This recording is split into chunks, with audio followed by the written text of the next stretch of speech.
मैं अभिषेक उपाध्याय आप सभी का हार्दिक धन्यवाद और आभार व्यक्त करता हूं। हमारी चुनाव यात्रा चल रही है और विधानसभा गाज़ियाबाद की विधानसभा हो, बागपत की हो, हम सभी को जाकर जनता का रुझान ले रहे हैं। आज हम बागपत जा रहे हैं और बागपत ज़िले की जितनी विधानसभाएं हैं उनको हम कवर करेंगे और मेरठ की विधानसभाएं कवर करेंगे। हमारा जो एक पश्चिमी उत्तर प्रदेश की चुनाव यात्रा चल रही है, इसमें हमने जो लोगों के रुझान देखे हैं उसमें हमने ये पाया है कि जो बीजेपी का जनाधार है वो कहीं ना कहीं कम होता जा रहा है। किसान जो है, किसान बीजेपी से नाखुश नज़र आ रहा है।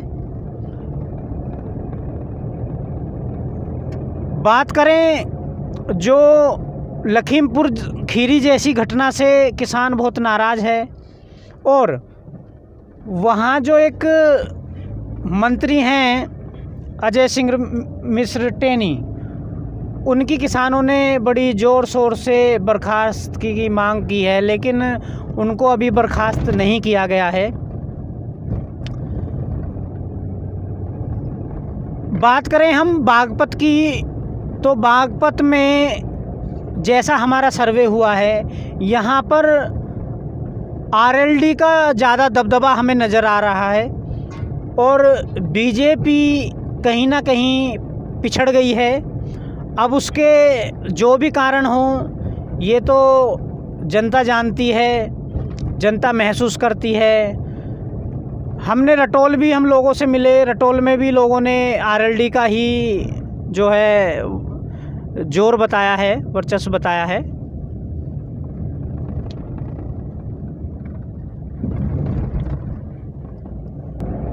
गाज़ियाबाद विधानसभा की बात करें तो गाज़ियाबाद ज़िले की बात करें तो गाज़ियाबाद में 5 विधानसभाएं हैं। पांचों विधानसभा में जो हमने एक चीज़ महसूस की वो ये की कि बीजेपी के टिकट पर बीजेपी के जो लोग हैं वो बहुत ही ज़्यादा ऐसे लोग हैं जो बीजेपी के टिकट के लिए दावेदारी कर रहे हैं। बाकी पार्टियों में ऐसा नहीं है। बाकी पार्टियों में इक्का दुक्का जो हैं दावेदार हैं, लेकिन सबसे ज़्यादा जो टिकट के लिए दावेदार हैं वो बीजेपी के कार्यकर्ता हैं। बीजेपी में ही एक कंपटीशन का माहौल बना हुआ है टिकट के लिए। अब ये तो पार्टी हाईकमान ही तय करेगी कि किसको टिकट दिया जाए, लेकिन जिसको भी टिकट दिया जाए उस कैंडिडेट का बैकग्राउंड चेक करके और सब चीज़ें देखने के बाद ही टिकट दिया जाए, वो कोई भी पार्टी हो। और वीआईपी कल्चर का व्यक्ति बिल्कुल नहीं हो। यदि किसी को कोई थ्रेट है, अगर वो वीआईपी कल्चर में थोड़ा बहुत रहता है, गनर रखता है। वीआईपी कल्चर की जैसे मैं बात करता रहता हूँ अपने प्लेटफॉर्म से कि वीआईपी कल्चर बिल्कुल नहीं होना चाहिए। लोग गाड़ियों में हूटर बजाते हैं, जनता पैनिक होती है। और ये जो अब चुनाव होगा उत्तर प्रदेश में, ये विकास पर चुनाव होगा। किसी मंदिर मस्जिद पर ये चुनाव नहीं होने वाला है। ये चुनाव केवल विकास जनता चाहती है और आपसी भाईचारा और प्रेम जो है वो जनता चाहती है। मेरा भी ये मानना है कि राजनीति विकास की राजनीति होनी चाहिए, मुद्दों से भटकाकर राजनीति नहीं होनी चाहिए। अभी हम बात करें तो एक सर्वे आया है जिसमें उत्तर प्रदेश का विकास जितना होना चाहिए था उतना विकास नहीं हुआ है। उत्तर प्रदेश कहीं ना कहीं अभी गरीबी, भुखमरी और बेरोजगारी से जूझ रहा है। भ्रष्टाचार एक बहुत बड़ा मुद्दा है उत्तर प्रदेश के अंदर। इन सब मुद्दों को लेकर जनता अब की बार वोट करेगी और हम भी चुनावी सर्वे कर रहे हैं और लोगों के रुझान ले रहे हैं कि अब की बार चुनाव किस करवट बैठेगा। और एक कॉम्पिटिटर, उत्तर प्रदेश में बात करें तो एक कॉम्पिटिटर और बढ़ गया, आम आदमी पार्टी।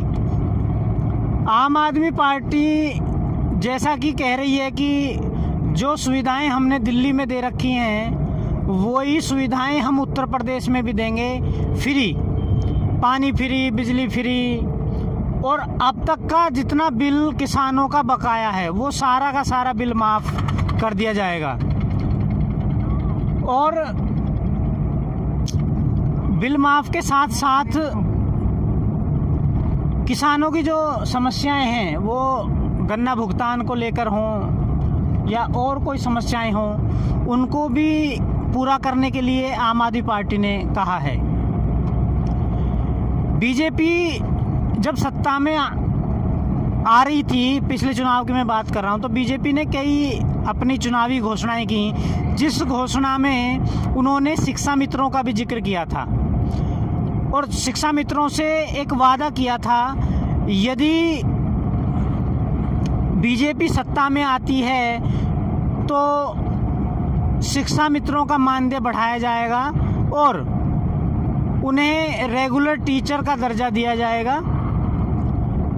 लेकिन ऐसा कुछ नहीं हुआ। मोदी जी ने जब उत्तर प्रदेश से लोकसभा का चुनाव लड़ रहे थे, तब भी शिक्षा मित्रों से अपने घोषणा पत्र में वादा किया था कि शिक्षा मित्रों की जो समस्या है उसे हम सुलझाएंगे और कोई नया रास्ता निकालकर शिक्षा मित्रों को बहाल किया जाएगा। जैसा कि आप सबको पता है, करीब 5,500 शिक्षा मित्र अलग अलग कारणों से, अवसाद के कारण से या आर्थिक तंगी की वजह से आत्महत्या कर चुका है उत्तर प्रदेश में। 1.5 लाख के करीब शिक्षा मित्र हैं और 1.5 लाख शिक्षा मित्रों का परिवार है, परिवार से जुड़े हुए लोग हैं। मेरा मानना है कि वो भी एक उत्तर प्रदेश के वोटर हैं और कहीं ना कहीं एक शिक्षक होने के नाते उत्तर प्रदेश के चुनाव में उनकी भी भूमिका रहेगी और उस भूमिका को मौजूदा सरकार को समझना चाहिए। अब बहुत ही जल्दी मुझे लग रहा है कि 9 जनवरी के आसपास आचार संहिता लग जाएगी और शिक्षा मित्रों का जो मुद्दा है वो यूं का यूं ही लटका रह जाएगा। हालांकि अखिलेश जी ने बोला है कि यदि हमारी सरकार अब की बार सत्ता में आती है तो हमारा सबसे पहला जो कार्य होगा वो शिक्षा मित्रों को बहाल करने का होगा और उन्हें प्राइमरी टीचर का दर्जा हम देंगे, ऐसा अखिलेश जी ने कहा है। संजय सिंह जी से हमारी बात हुई, संजय सिंह जी ने भी ये कहा है कि यदि हमारी सरकार सत्ता में आती है तो सबसे पहले हम शिक्षा मित्रों को बहाल करेंगे और उन्हें एक रेगुलर टीचर का दर्जा दिया जाएगा और वही सारी सुविधाएं दी जाएंगी जो एक सरकारी अध्यापक को दी जाती हैं। मैं, जैसा कि आप सबको पता है कि शिक्षा मित्रों की जो दर्द है, मुहिम है, उसको समझते हुए मैंने उनकी आवाज़ को अपने प्लेटफॉर्म से उठाने का काम किया है और जब तक शिक्षा मित्रों को उनका अधिकार नहीं मिल जाता है, मैं अपने प्लेटफॉर्म से उनकी आवाज़ उठाता रहूँगा और शिक्षा मित्रों के लिए लड़ता रहूँगा। और जैसा कि शिक्षा मित्रों को भी पता है कि मैं जिस भी बड़े मंत्री संतरी से मिलता हूँ तो उनकी बात को, उनके मुद्दे को ज़रूर उठाता हूँ। मैं चाहता हूँ कि सबकी नज़रों में ये मुद्दा जाए। बात करें उत्तर प्रदेश की चुनाव की तो महंगाई एक सबसे बड़ा मुद्दा है। महंगाई कहीं ना कहीं बढ़ी है और गरीब आदमी उससे परेशान है। अब आने वाला वक्त बताएगा कि किसान किसे वोट करेगा, मुस्लिम वोट बैंक किसके साथ है और किसकी सरकार बनेगी। लेकिन जिसकी भी सरकार बने वो गरीबों के बारे में सोचे, महंगाई के बारे में सोचे और रोज़गार के बारे में सोचे। अगर निजीकरण ही होता रहेगा तो रोज़गार ख़त्म होते जाएंगे। गरीब का बच्चा जो पढ़ लिखता है वो एक रोज़गार के लिए कि सरकारी नौकरी मिल जाएगी। अगर उसे सरकारी नौकरी ही नहीं मिलेगी तो गरीब का बच्चा क्या करेगा। तो इसलिए मैं जो सत्ताधारी हैं उनसे निवेदन करता हूं कि गरीब लोगों के बारे में सोचा जाए, बेरोज़गार लोगों के बारे में सोचा जाए और वीआईपी कल्चर से दूर हटकर गरीब लोगों की मदद की जाए। मैं अभिषेक उपाध्याय आप सभी का हार्दिक धन्यवाद और आभार व्यक्त करता हूं। जय हिंद, जय भारत।